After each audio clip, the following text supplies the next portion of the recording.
Hello, everybody. Excuse me. This is Miss T. I hope everyone is having a beautiful day, well rested, spent some time with the Lord this morning, and is ready for their day, afternoon, evening. Today, what I wanted to discuss is a continuation from yesterday. Excuse me. I don't know why my voice. Just a second.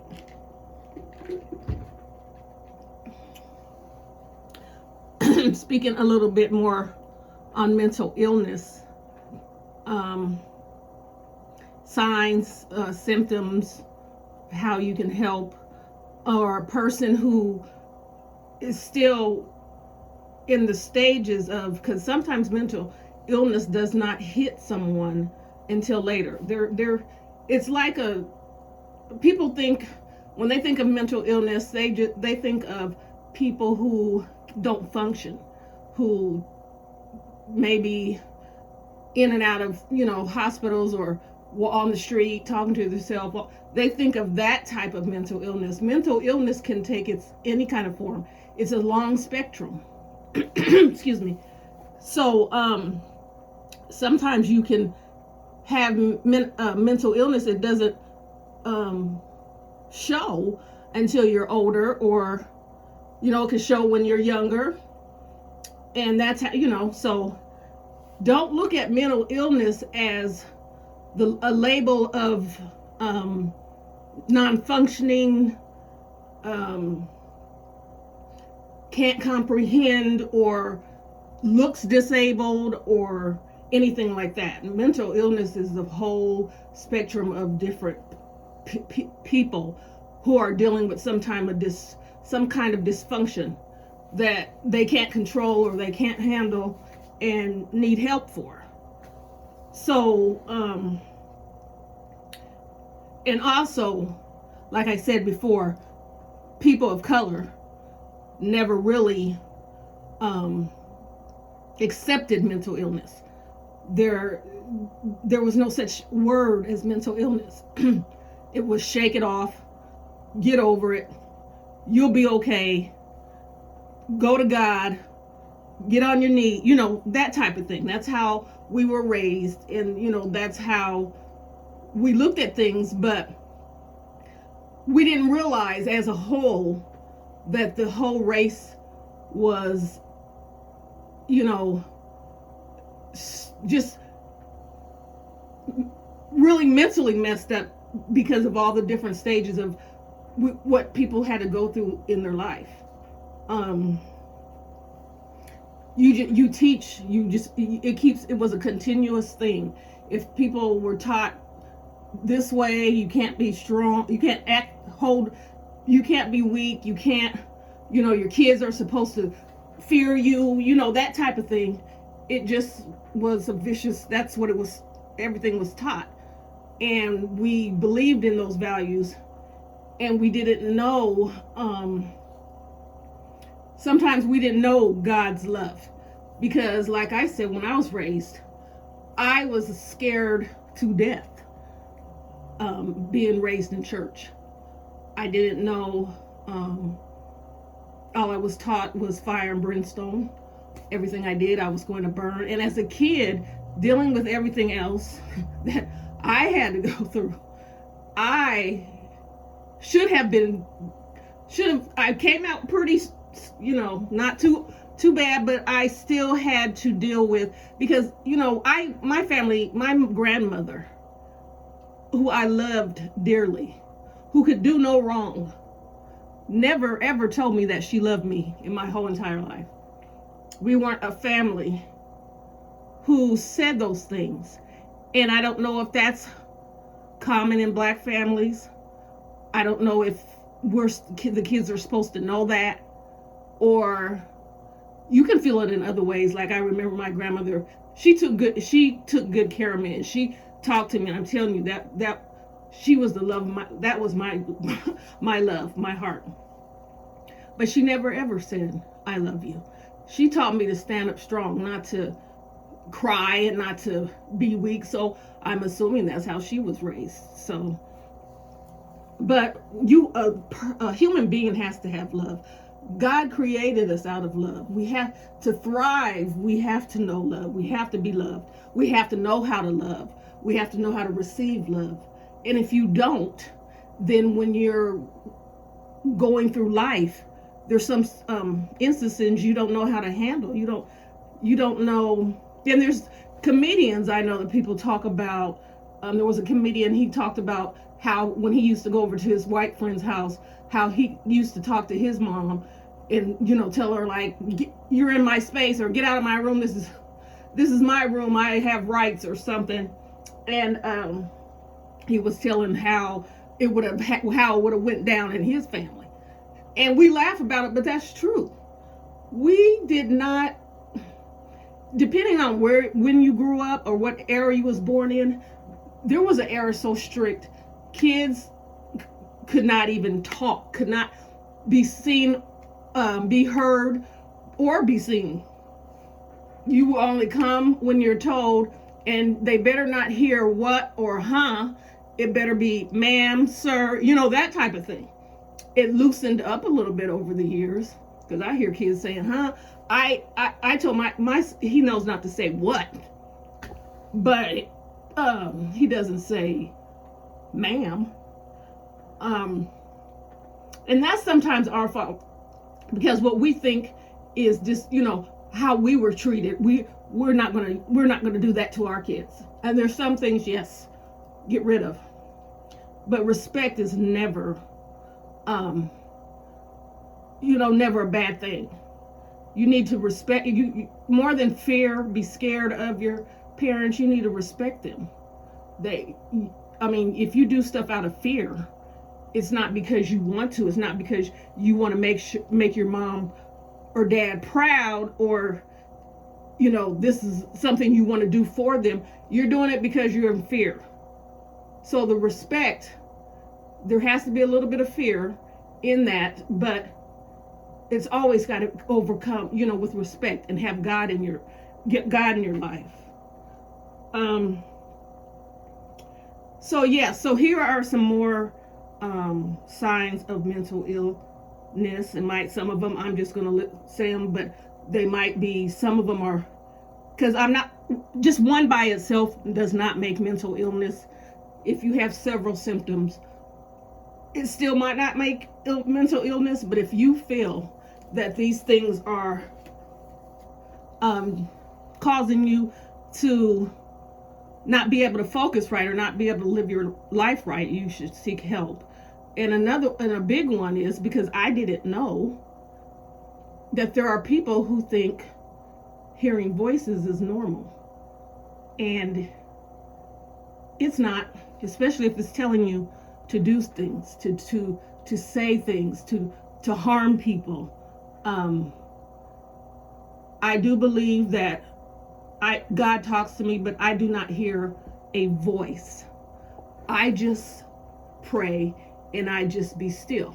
I don't try to think about nothing much or anything. Or when you're reading and things come to me that way, I don't hear a voice talking to me. Things that you used to like to do, you don't want to do them no more.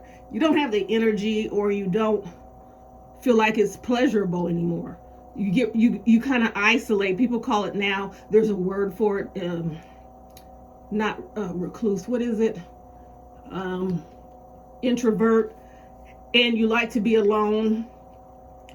And that's fine sometimes, but like I said, everybody needs love and needs to flourish and needs people around them, positive people, family members, to help you grow, help you. You can't be on the outside. You can't work efficiently on the outside if you don't know how to be around people. If you don't know how to maneuver around different types of people. So yeah, if you find yourself just this pandemic has caused a lot of issues when we were forced to stay home and not go outside. And so a lot of things happened. People were just,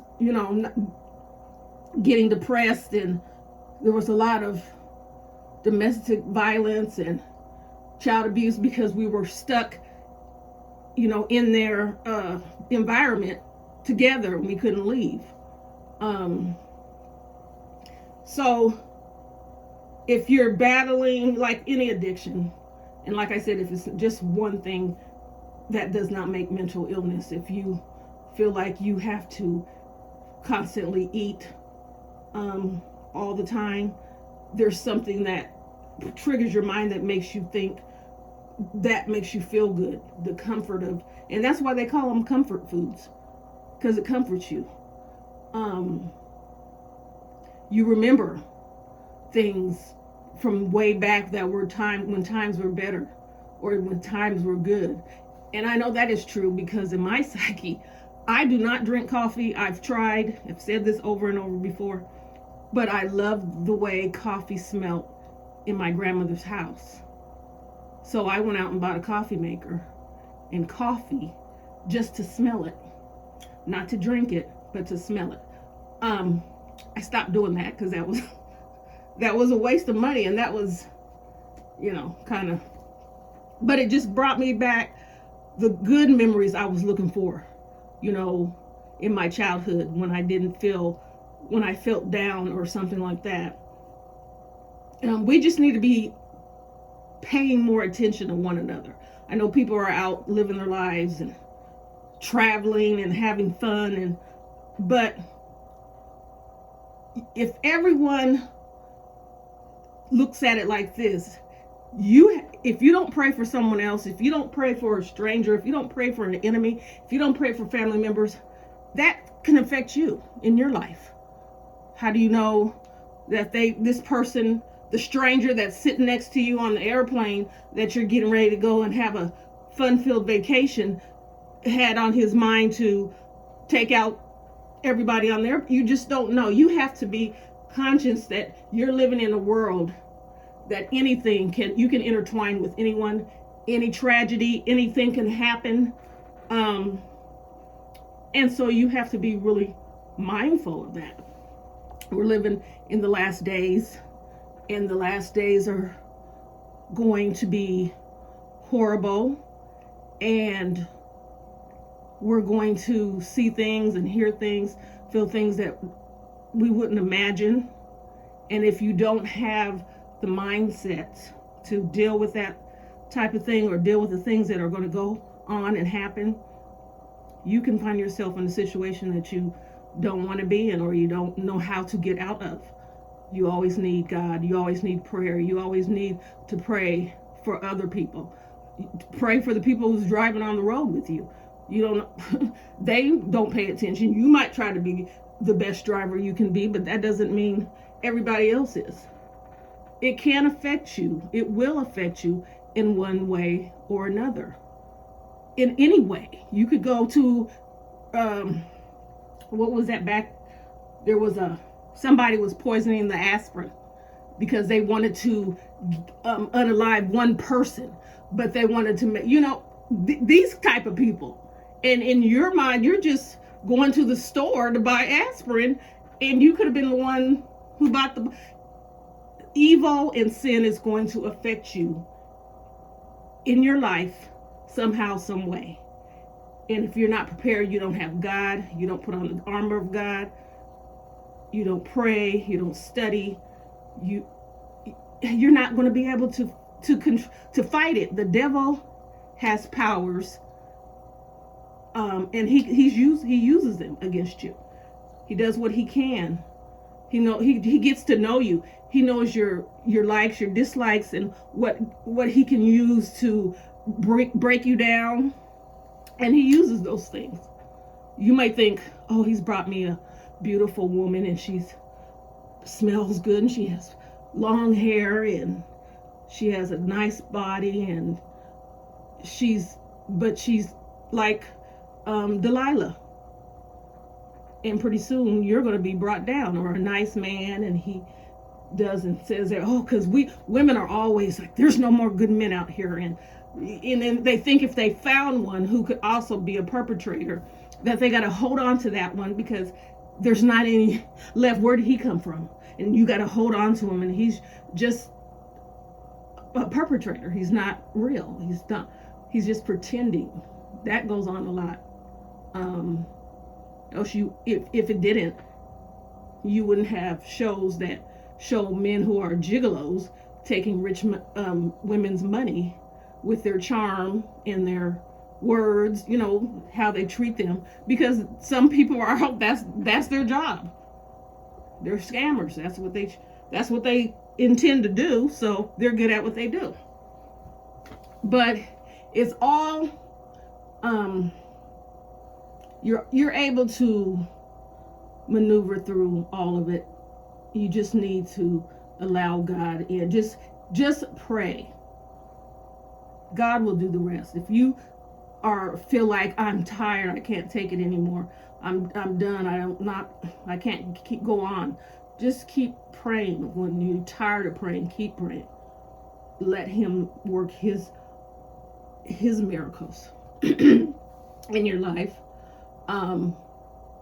It will give you a comfort when you have to face the world outside and face prejudice and people talking about you and people trying to harm you, or people stealing from you, people who took your box that you ordered from Amazon off your porch and you really wanted that so bad. And sometimes we let things crush us that if we really thought about it, we could wipe it off, let it roll down our back. I remember I said that about the package because I had went through a time where I wanted to fix up everything. So I was buying ladders, and I had bought a drill, and I watched this man on my camera come up on my porch and take my box that had my drill in it. And yes, it bothered me. And yes, I could have crashed out, but I had money to buy another drill. So that's what I did. I didn't let it fester. I didn't, my friend was like, well, put an empty box out there and I'll sit in the car up the street and let him come back. No, because then then I don't know what will happen if it wasn't really that serious. He'll have to answer for whatever he did. I don't know what he did with the drill. But I was able to get another one, and I chalked that up as 2. Even though you do have cameras, you still have to be careful, or you have to make a package, put something on to secure stuff that you have coming to your house.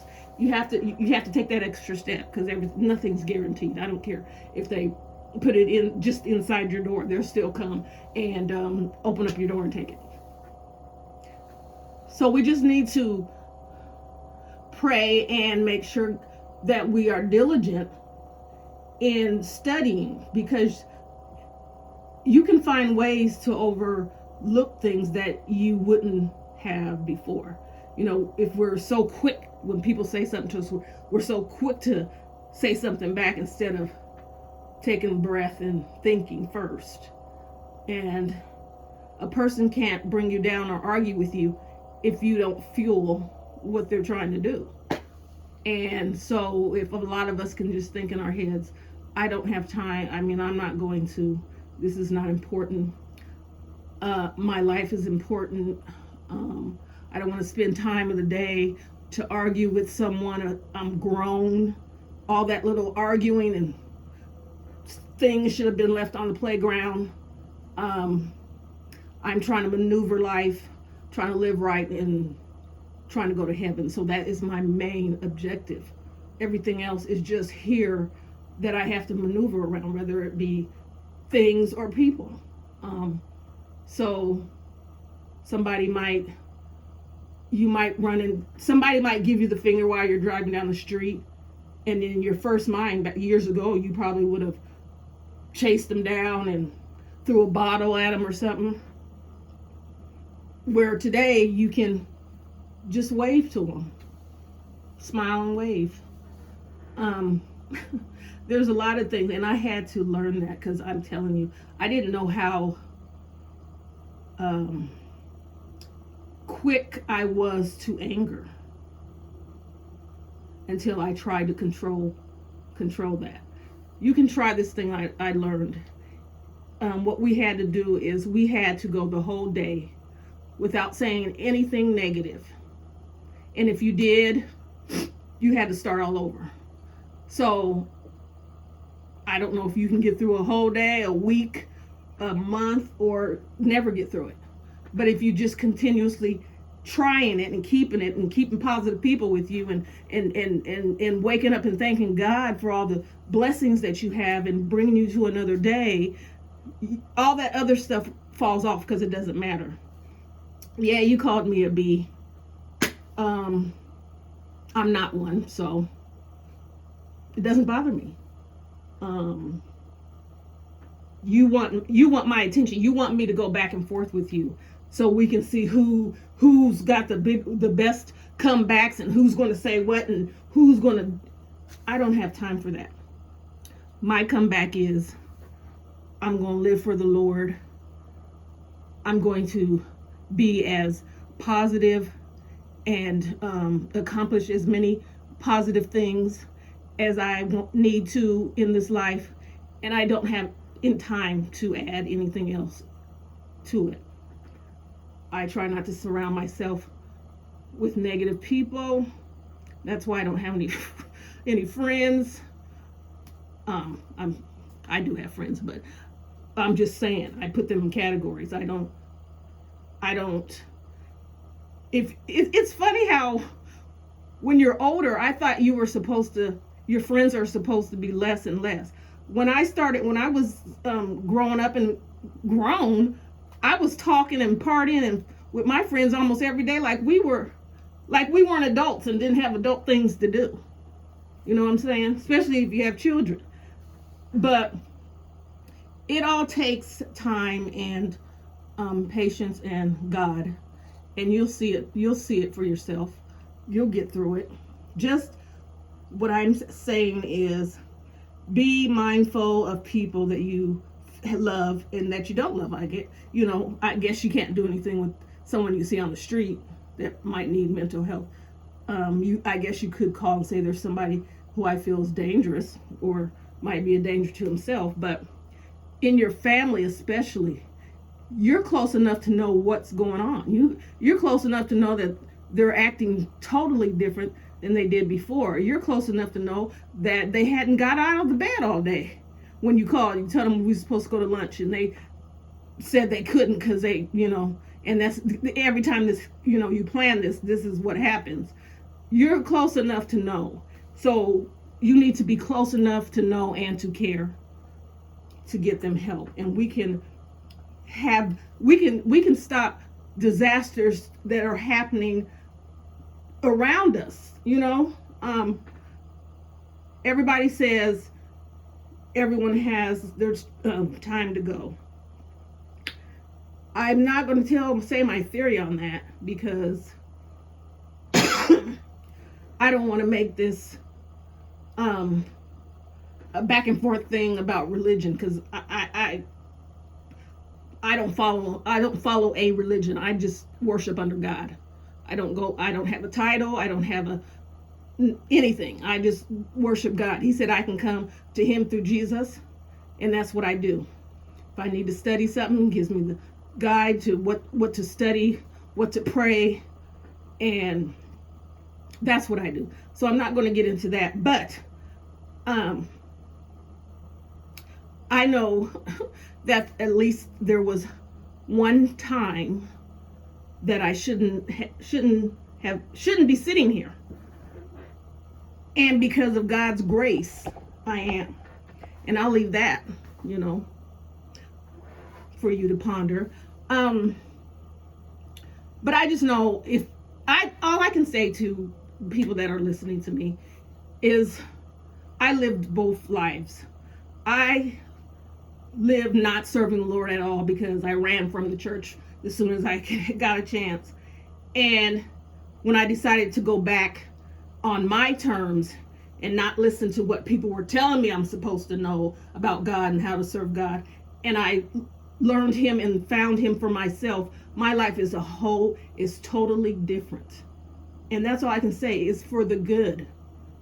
So even if I was felt there wasn't no after that, there wasn't no paradise after this, I still have lived my life here on earth, healthy, free of this, but I know that's not the case, because God is real.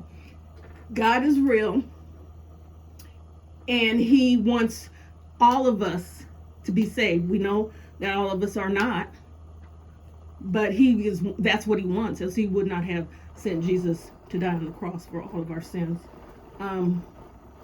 I know this world looks horrible, and we pick and choose what we think is the worst crimes or the worst sins, but God sees all of them, all sins, the same. He did say some, he has said some sins are abomination. Now, he did say that, but I don't think he said that it means you can't be forgiven. But he sees sin as the evil of everything. Everything that is bad, anything that Satan has his hands in, anything that because you have a conscience, is wrong to do.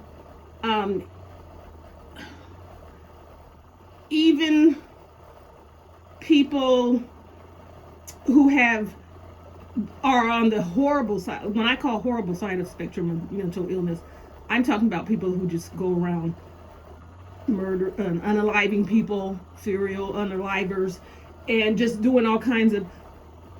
They're still being ridden by good, and they still know what good and bad is, even if they're going to say that their mind is mental. They're mentally ill to the nth degree. They still know what they're doing is wrong. So if you don't want to do those things, you have to put yourself where you're not going to be able to do that. And so if you don't, then you're allowing this sickness, this evil, this the devil to come in and control. And so you will have to answer for that. I guess that's all that I have to say for today. I hope everyone has a blessed rest of the week, enjoys their week, do something fun with your kids, or go out on a date. I also say your surroundings also controls your mood. So I find when my house is not clean, but don't go by me, because I had to learn that I had OCD. Everything had to be perfectly together, or I would not have a good day. So I had to learn to let some things go. But as long as it's, comfortable, and you feel, and it's refreshing you're able to sit down comfortably, and you can, your surroundings also. Start doing fresh flowers. If you can find flowers and cut them and put them in vases and make your house, put them around your house. Do something that makes a scent that makes you feel better. Buy that scent, even if it's just perfume, and you spray that in the house, or whatever that makes you feel better. Just do it so that you can have a surrounding of positivity, and not have to, have somewhere to go, where you can relax and have your mind at ease. So until next time, thank you.